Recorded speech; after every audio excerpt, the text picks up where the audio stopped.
Surround me with love.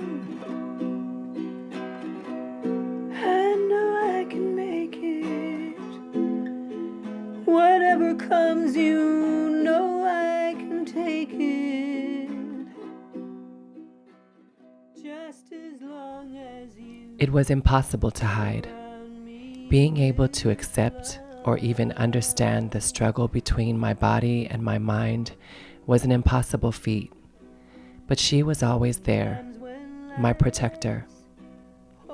My grandmother had been calling me a feminine version of my birth name since before I could remember. I knew she prayed that one day I would find my direction and my spirit would be at peace.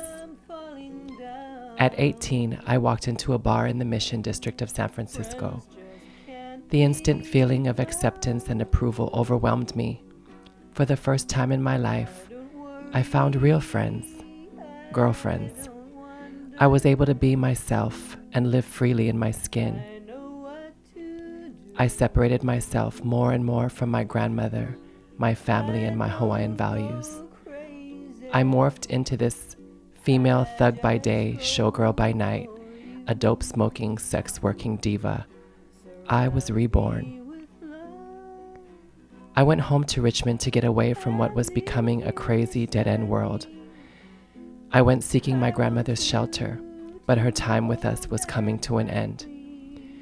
For the next month, I would spend all of my time with her. We laughed, told stories, shared meals.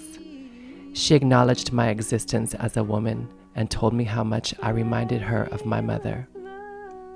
For me, it was the ultimate validation.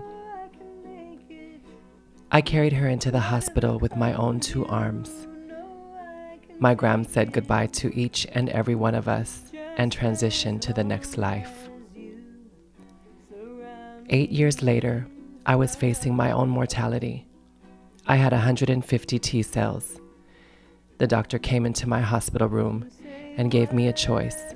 It was either death or start antiretroviral treatment. I decided to take the meds.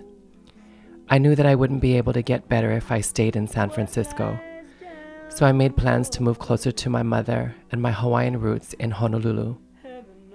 I got a case manager who helped me get connected. My care providers ignored all of the toxic components of my life at that time and focused on keeping me connected to support and medical care. It saved my life. I was undetectable within 4 months. Throughout those challenging times in my life, I always knew my grandmother was guiding and protecting me still.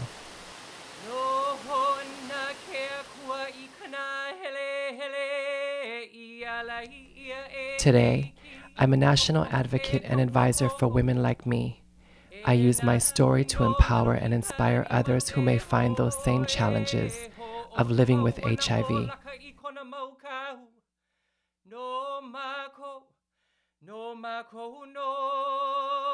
I'm a mother and a grandmother, and the same unconditional love and protection I've learned from my upbringing, I give to my children and to my community. I need you beside me. I want you to hold and hide me when this world is closing in on me.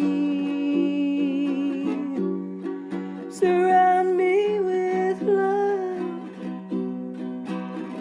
I know I can make it. Whatever comes, you know I can take it. Just as long as